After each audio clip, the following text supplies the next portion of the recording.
Greetings, dear viewers. In this video, we're going to be seeing me play a sort of Stalker playstyle where I remain on the outskirts of any given engagement and then I strike at just the right instant.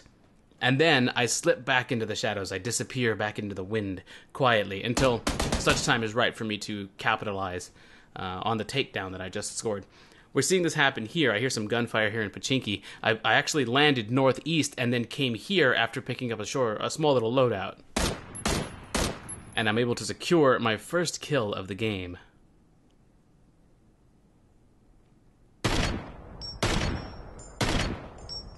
Target was completely unaware of me.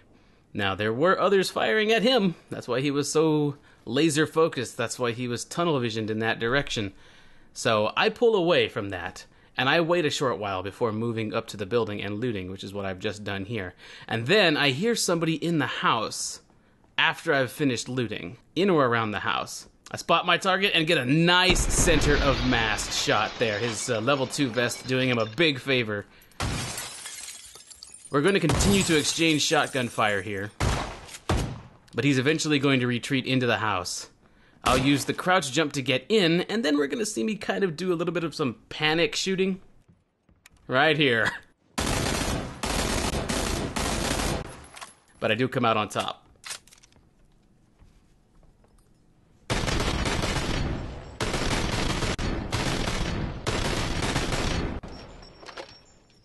Not the cleanest of kills, but you know what? He didn't land a shot, and I do come out on top, and I get some pretty good loot for it. The game is going to progress on beyond this point, and we're going to see that I'm moving north here.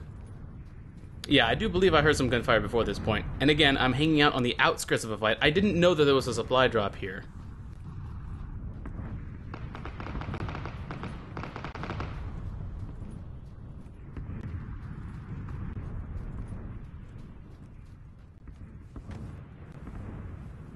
But I see my target. And again, target was unaware of my position.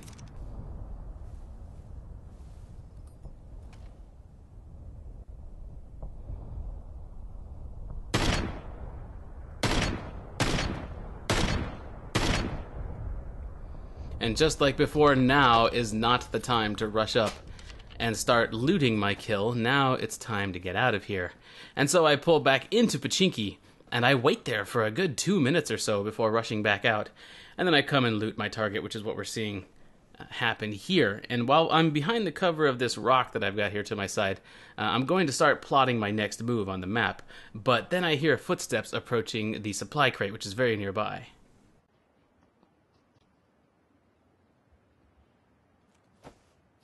Not much to say about this one. Just jump out from behind cover and strike.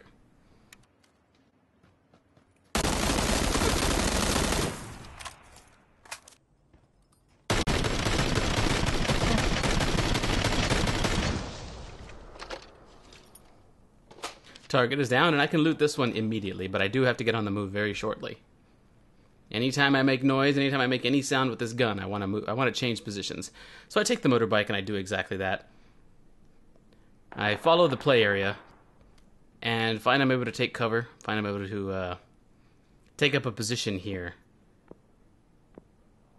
And now, before I move, because we do have just about 1 minute before the play area begins to, before the force field begins to close in, I'm trying to clear behind me. I'm trying to make sure and see that there's nobody running around who would be behind me once I start running. I'm going to get running at about the 30 seconds until the force field moves mark. At about the 30-second mark, I want to get moving. I could wait longer, which is generally, the longer you wait, the safer you might end up being, because you might be able to see people running ahead of you. But I move out at the 30-second mark here, feeling reasonably confident that there is nobody behind me. But of course, there's no guarantee of that.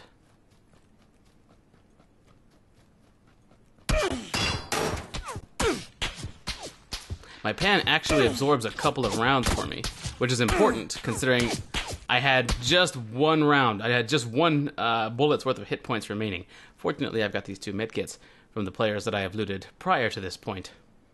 Now, I'm about to pop a boost and then check for my assailant. And we're going to see that he's nowhere where he was when he was shooting at me. He's actually changed positions, which is exactly what you want to do. He does a good job here.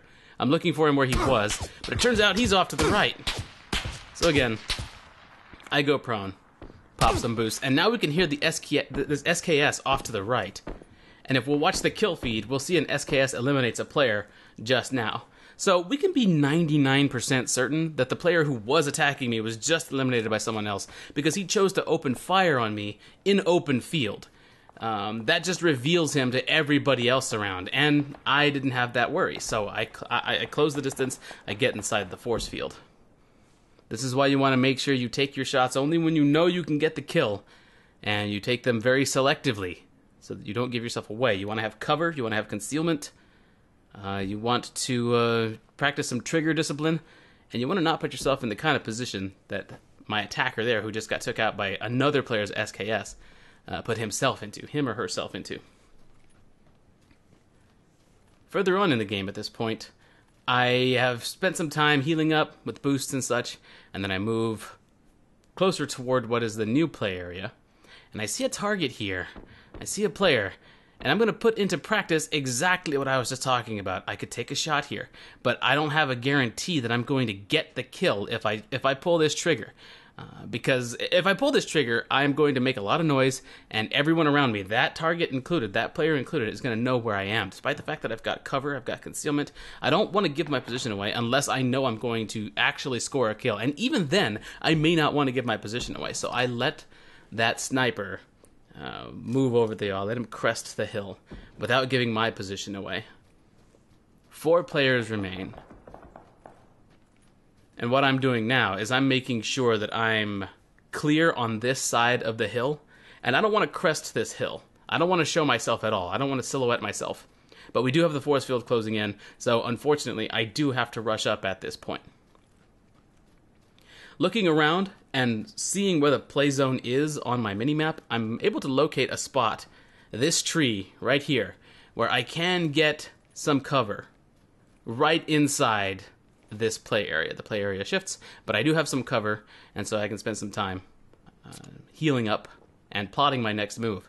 I'm in a very good position here. I've just got to make sure and watch off to my right, mostly to my right. If anybody's coming from the left here, they'll have to show themselves and be very close to me. So that's a little bit of a safer position, but off to the right, somebody might be able to see me. Sometime later, it's pretty clear, and now we're still down to 3 players. And the force field is about to begin closing in again.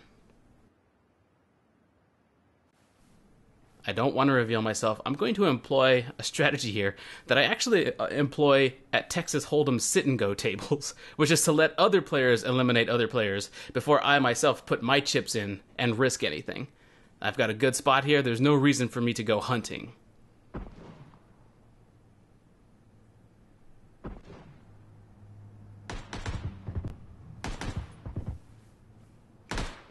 That's 2 weapons firing. I now have tabs on both players. I now have tabs on the only 2 other players in the game. Which means I'm in a pretty safe spot here. And there, the player on my left eliminates the player on my right with his AKM. And now it's time for me to close in for the kill. He's not standing perfectly still. I was hoping he would before I opened my first shot. But I don't get that chance, so I just open fire anyway.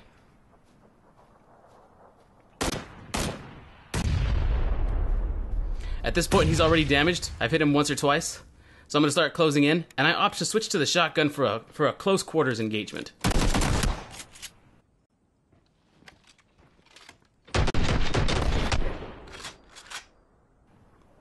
And there it is. We get ourselves a number 1. Hope you folks enjoyed this. Thanks a lot for watching, and I will see you folks next time.